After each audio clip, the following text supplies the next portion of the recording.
So Mark, on the 5th anniversary of Hurricane Katrina, I was reminded of the power of nature by the images of broken levees and flooding.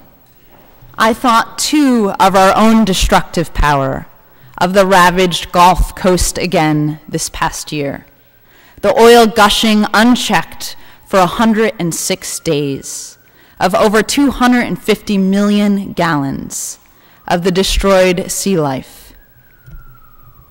I think of how we are influencing nature's power. I think of the unprecedented floods in Pakistan, where over 20 million people are homeless today, and an area the size of Italy is underwater. I think of the thousands who have died in the firestorms in Russia after an extreme drought and heat wave hotter than anything in the last 1,000 years.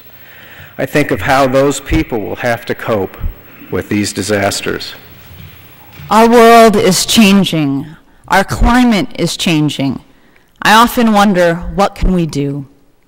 Is there a way we can have an impact? I see powerful glimpses of hope, that there is much that we can do locally, right here in Lexington, by working together. We've started by changing the way we build our homes. We are now also beginning, as a community, to think about how we grow our food. We've started an interfaith garden with the participation of 14 faith communities in Lexington, growing healthy food with our good neighbors. Our Feeding 5,000 campaign is changing lives by training farmers here in New England and in Honduras how to grow healthy food without the need for fossil fuel-based pesticides and fertilizers. I see hope on the faces of people of Piedras Negras, Honduras, as we work together to plant healthy fruits and vegetables for their families to live on and sustain them. We learned together how to use organic growing methods so we didn't have to pollute the earth with harsh chemicals. And we spent afternoons with children replanting forests that had been burned due to slash and burn agriculture. We start to find the answers we need when we ask ourselves, how can we live our faith in a way that's best for the earth and our community?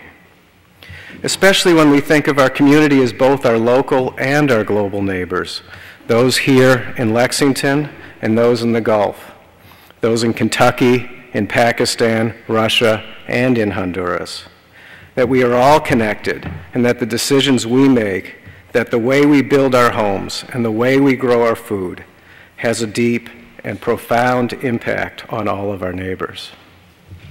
Then we need to continue our work of social justice and environmental stewardship. Yes, my prayer as an individual is that we can each continue to find ways to live our lives in a way that's best for the earth and our community, that we may each be a voice of change in our church, in our community, at work, and in school. My prayer is that as a church, we continue to do the work of building community and social justice, of Feeding 5,000, HEAT, and the Interfaith Garden, that caring for God's creation is an act of faith, and that through our acts of work and faith, we can make a difference in the crisis of climate change and become a beacon of hope to our neighbors.